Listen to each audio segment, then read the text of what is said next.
What's going on, everybody, and welcome to another episode of the Neg Entropy Chronicles. So I have a Senate hearing with Senator Josh Hawley and a Berkeley professor, Kiara Bridges. And the conversation starts to get a little interesting at this point that I'm going to show you, because he had an interesting question and her response was even more interesting. And I'm going to actually talk about it after the video is done, explaining how this type of verbiage that is used typically works in shutting down conversations and positive debates. So let's get into it. Professor Bridges, you said several times, you've used a phrase, I want to make sure I understand what you mean by it. You've referred to people with a capacity for pregnancy. Would that be women? Many women, cis women, have the capacity for pregnancy. Many cis women do not have the capacity for pregnancy. There are also trans men who are capable of pregnancy, as well as non-binary people who are capable of pregnancy. So this isn't really a women's rights issue. We can recognize that this impacts women while also recognizing that it impacts other groups. Those things are not mutually exclusive, Senator Hawley. Oh, so your view is that the core of this right then is about what? So I want to recognize that your line of questioning is transphobic, and it opens up trans people to violence by not recognizing that. Wow, you're saying that I'm opening up people to violence by asking whether or not women are the folks who can have pregnancies? So I want to note that 1 out of 5 transgender persons have attempted suicide. So I think it's important because of my line of questioning? So we can't talk about it? Because denying that trans people exist and pretending not to know that they exist. I'm denying that trans people exist by asking you if you're talking about women having pregnancies? Do you believe that men can get pregnant?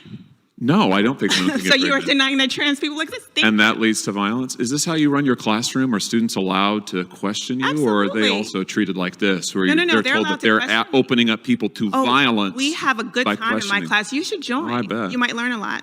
Wow, I would learn a lot. I've learned a lot just in this exchange. Absolutely. Extraordinary. Yep.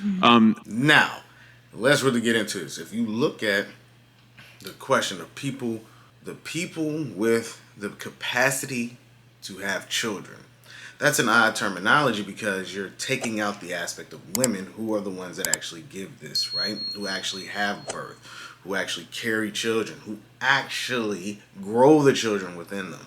But then she used the aspect of trans men, who are what? Women who transition to men. Then you have non-binary people who gender-wise chose to just be non-binary, but it doesn't change what their biology is, which is a woman, right? Now, there are some women who can't have children, but that's for whatever reason, certain physical situations that just don't allow them to do that. But when he asked the question, in order to stop him from asking the question, what did she say? So I want to recognize that your line of questioning is transphobic, and it opens up trans people to violence by not recognizing that. Wow. Now, this is problematic because you're saying that my line of questioning opens up violence to the trans community, where I'm just asking you a question about women. Then you said, oh, well, you're saying that they don't exist. That's another problem, because you asked him this specific question, which was, can men have children? Think about that. You said, can men have children? He was like, no. And then you flip it and say, oh, well, you're saying trans people don't exist. Thank you. No, no, no, no, no. Even in your own verbiage, Missy, you said trans men have children. You didn't say men.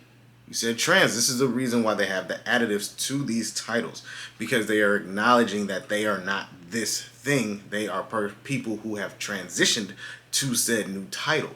That's the problem. And the way that she tried to formulate it is what people have been doing for the last couple of years. They have used this verbiage. And let's really talk about it. You said 1 in 5 attempt to X themselves out of the game. Why is that? It's not because somebody questioned them. I just dropped a video about a person regretting getting the transition done, getting the surgery done, regretting all of that. Those people are not happy when they do these things. So that might be the reason for it.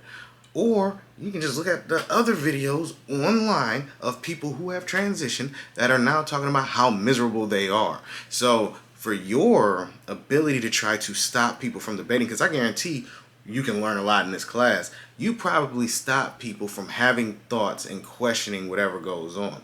You have now tried to become the oppressor in the aspect of open dialogue debate, which is something that is necessary in order for people to have growth. If you don't want to talk to people about a situation and about something that could collectively help everyone grow, and you just want to say, oh, you're opening up people to violence by asking questions and saying they didn't exist. Not once did he say they didn't exist. He said women give birth. This is the ideology that we have fallen into, where these people can use this verbiage to try to stop people from talking. It's a dangerous and slippery slope. The moment that you keep people from being able to ask questions, say things, you now create a portion of people who start building resentment and stop caring about what these people are. I'm telling you, after watching those transitions of how people felt after it, I started building sympathy for these people. Sympathy or empathy, one of the two. I don't know. My mind don't remember right now which word is right. But I started to have more care for these individuals, because some people just need hugs. Some people need to be worked with more to understand their position or their role in life. You know, sometimes that's all they need. And some people just want to get it done. But for you to say it's dangerous and you're opening up hate speech and threats on people's lives and opening them up to violence, that's not true. That's a bold-faced lie. That's a bold-faced lie.